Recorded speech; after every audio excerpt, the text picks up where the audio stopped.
Hi guys, Celestia here. So in the last part of the story of Fig had made it quite clear to her mother that she needed some independence, that she wanted to move into the tent.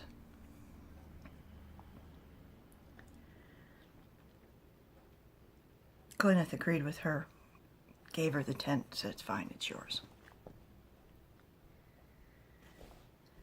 So we're going to pick it up from there. Everybody goes to bed. They have a reasonably good night's sleep. Fig is the first one up. She goes and has a quick wash, brushes her hair, changes her clothes, and she goes creeping out of the house up the stairs to the tent. She's standing in the middle of the tent, just twirling around with her arms open, saying, "I can't believe you're going to be mine."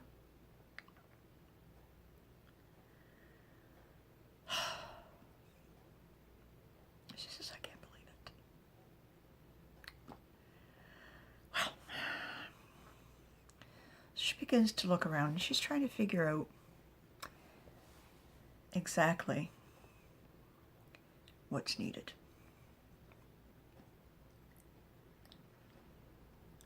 So while she's sitting there pondering that, her father wakes up. He can hear Eldred snoring softly. There's no noise coming from Fig's room. So he goes and he looks in, and Fig is not there.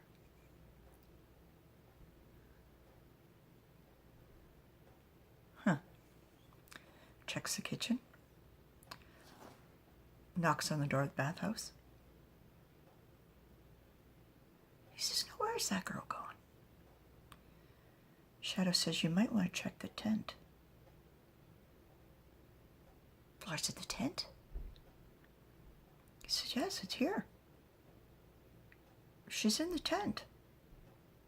He said, "Oh, thank you, Shadow." So of course he does his morning routine as well. He's just pretty, washes, changes his clothes, looking very longingly at that very large copper tub, thinking, "I don't have time for that today." Checks in, and Gwyneth is rolled the other way, away from the doorway, and he's like, checks on Eldred, and he's all sprawled out on the bed. He's thinking, "Boy, Fig's gonna have some problems sleeping with you, buddy, when you guys get to be mated. She's gonna have to whip you into shape," he's thinking to himself. So he creeps out. Creeps up the stairs. And he notices that the tent flaps are open. He says, "Oh, golly." So she's sitting there, and she's in her own little Figgy zone. And she hears a She says, "Father, did I wake you?" He says, "No, sweetheart, you didn't wake me." She says, "You really don't look any better, Father." She says, "Did you not sleep well?" Yes, I slept okay. He said, "But I still feel like I could sleep for another year."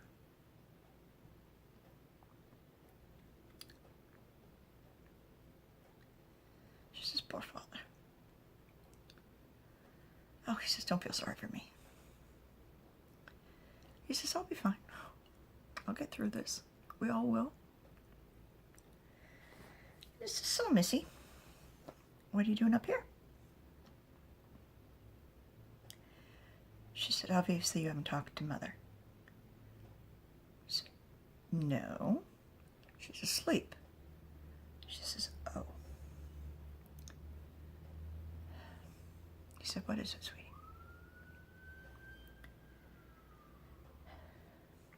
said, Father, I want to move in here.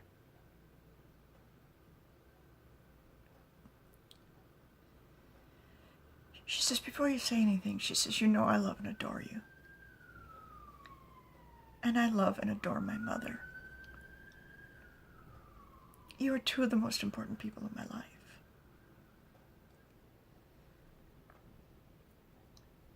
But it's time for me to move on a little bit.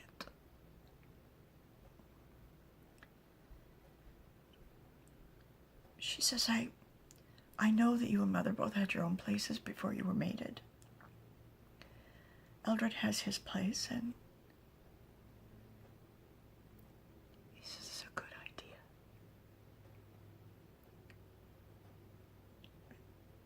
It is? He said, yes, of course it is. He said, and you're right. Your mother and I had our own places before we, as the humans say, we got married. She said, no, I don't like that word. He said, and did you know that a married couple are called husband and wife? Your mother called me her husband. She's been reading too many human books, I'm telling you. Husband, she says. She said, I don't know, I kind of like that word. She said, now, is that the man or the woman? No, she said, husband is the man, wife is the woman. She says, so, I'm going to be Eldred's wife? He said, in the human world, yes, you'd be his wife.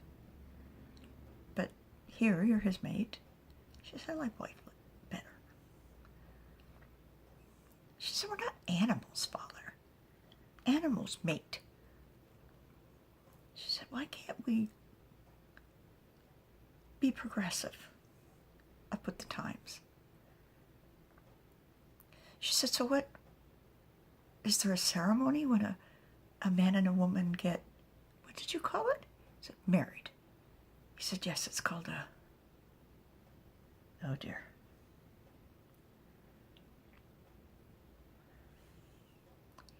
He said, I can't think of it right at the moment. He says, it's right there, but he says, I'll think of it.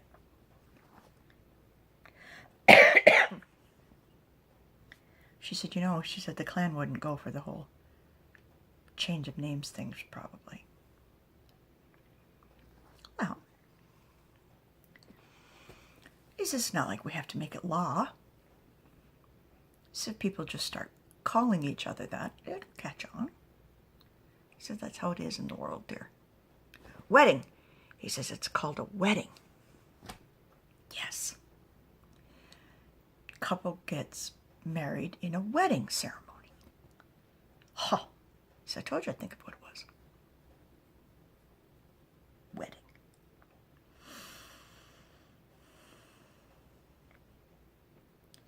He said, the men have been found, Vic. Already? Yes. Ebony told me before I came. He sent me a message saying they'd be found. The animals found them and he has them contained. She said he has them contained. What does that mean? We do put them in bottles? He says, I don't think so. She says, baskets maybe, Father. She says, no, not baskets either. He said, oh, that would be funny. She says, so good to see you laughing, Father. Oh, he says, my sweet girl.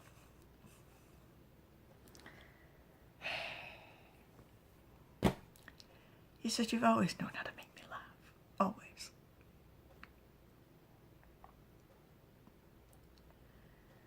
He said, I call you daughter because that's what humans call their children, daughters and sons. He said, I never even noticed. Daughter of the chief. I just thought that was... He says, it's kind of a... He said, I don't know whether the humans got it from us or we got it from them, but it's the same word. He said, so I guess I'm not really using the human word.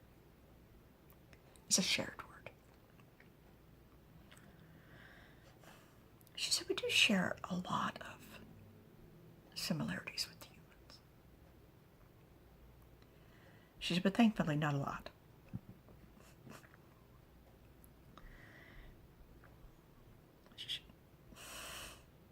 She's kind of smirking, and he's like, what? She said, it's going to sound very cocky. He said, oh, cocky's good. Go for it. She says, but we are so much more superior than the humans. We're faster, we're smarter, in a lot of cases. Stealthier, our hearing and vision are better. He said, that way we are very much like the animals. You think about it. She said, that's true. She said, do you think that's why it was called mating? He said, no, I don't know why it was called that. He says, it's always been that way. He said, but I agree with you. I do like husband better and wife better. I wonder how your mother would feel about being called my wife. Well, she's already called you her husband. Tit for tat, Father.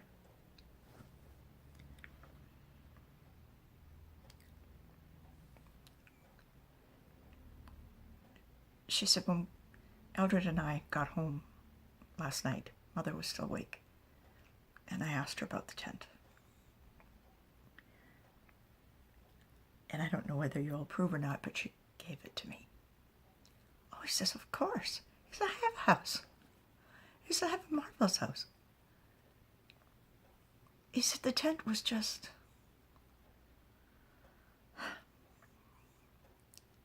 I don't know. He said, it was fated, dear. He said, it was almost as if fate decided that this was to be ours and that somehow, eventually, it would be yours. He says, do you think you want to live here with Eldred after you're married? She said, yes, Father, I think so. She said, but I still want to use the bathhouse. But she says, still want to use the bathhouse. He says, we'll build you one. He said, we'll extend the platform and we'll build you a nice bathhouse. Really? He said, absolutely. Absolutely. Put it off of one of the extra bedrooms. Or, sorry. He said, we'll figure it out, but we'll make you a bathhouse. She said, that'd be great. She said, nice big copper tub. Oh, yes, for sure. Get right on that.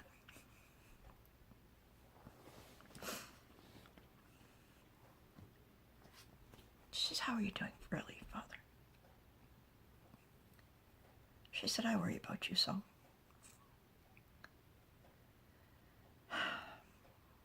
She said, this last little while has been so hectic. He said, I don't want to talk about it, I'm fine. He looks around the tent and he says, it needs more furniture. She said, that's what I told Eldred. He said, you know, he said, we have a stockpile of furniture in stores.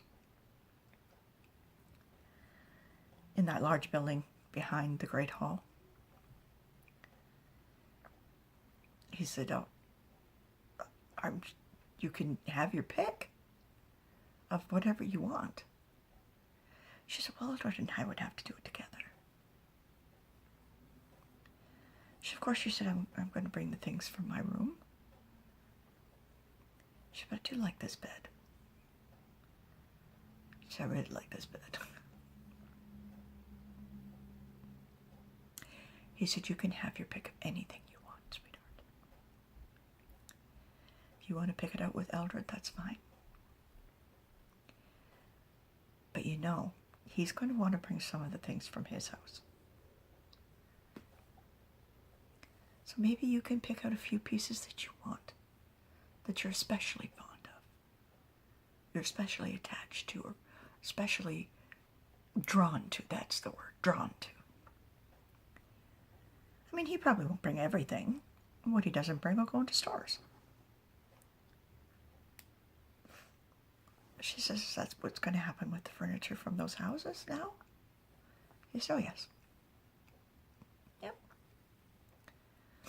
He said, anybody that wants it, they're more than willing, they can have it, that's for sure. She said, that reminds me, Father. She said, I do need to ask you something. Well,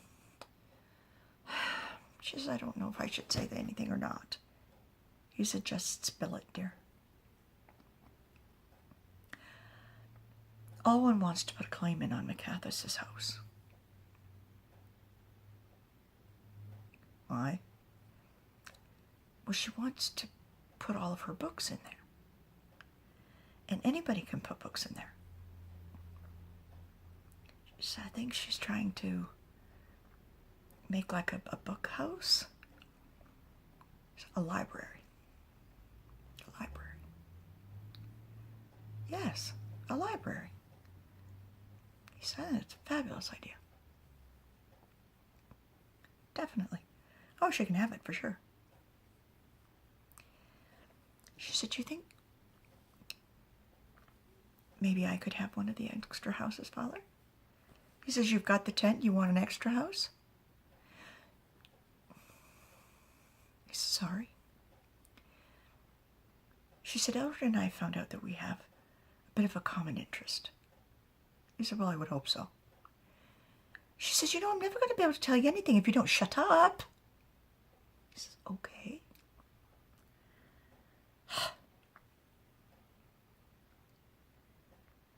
She said, I've been doing a thing.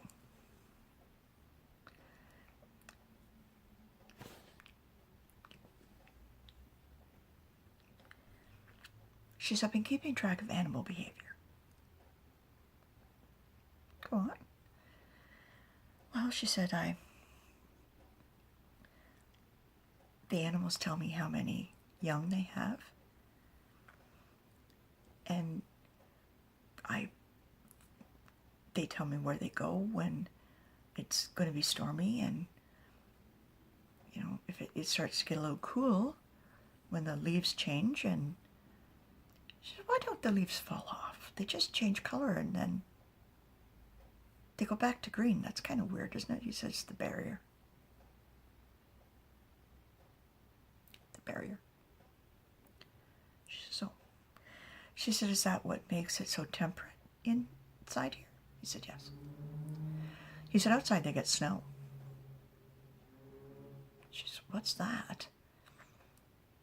Well, he said, outside, when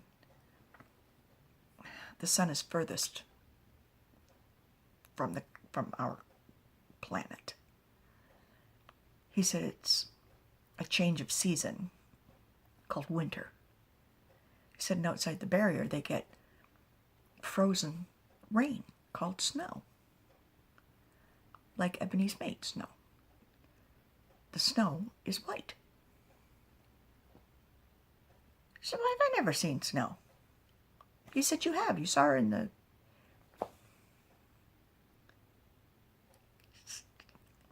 Oh, come on, it was funny. All right, she says, I'll admit it was a little bit funny. Anyway. He said, we'll make sure you get to see some snow, don't worry. He said, so why do you want the house? She said, well, there are a whole bunch of people that Eldred knows that are interested in botany as well. I thought we could have like a meeting house for people interested in animal behavior and botany. She said, I've been keeping journals. Sure, Sure, pick whichever one you want. She says, very good. She said, I'll just pick one and, we'll keep whatever furniture we think we're going to need and the rest of it can go to stores. She runs over unexpectedly, throws her arms around her father, gives him a big kiss on the cheek. She pulls herself away from him just slightly and she says, I love you, Father. She said, I couldn't have asked for a better father. She said, you were always so... She sits back on her heels and then onto her knees. She said, never could have asked for a better father ever. She said, you were always so understanding, so fair. Not only with the clan, but with me. You never told me I was being foolish, or stupid. You always gave me a chance to make my own mistakes. And because of you, I'm who I am today. He says, oh, my darling girl. He says, I adore you. I truly do. He said, you're one of the greatest blessings of my life, other than your mother. And you've picked a wonderful man. I'm going to be so happy to have you as my son.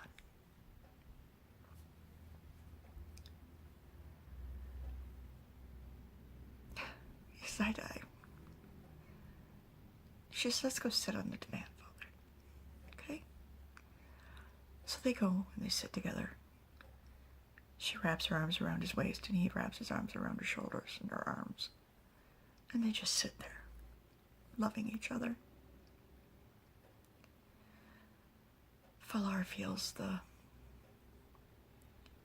stress and the strain of the last little bit just falling off of him in sheets.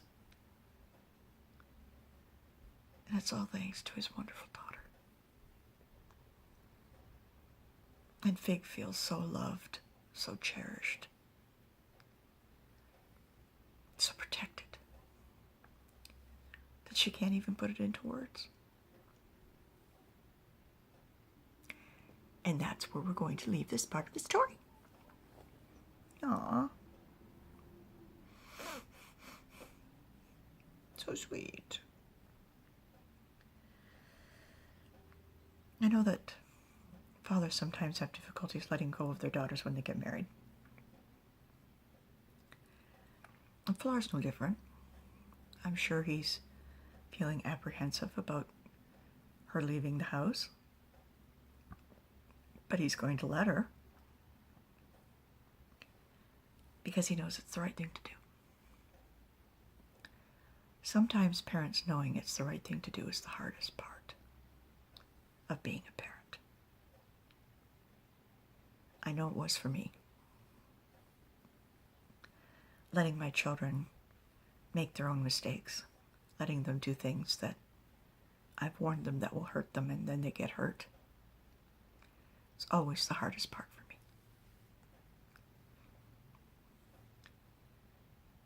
But I have a wonderful son. Well, most of the time. Till he starts putting stuff away in the basement and I can't find anything. But anyways, guys. For those of you who are new subscribers, thank you so much for joining me. Becoming a part of my family. And if you're watching this for the first time and you like what you see, push that little red subscribe button and the little bell icon. That way you'll be notified of further updates and further uploads. So until we get together again, guys, remember, never let anyone dull your sparkle. And know that I love you all. Mwah.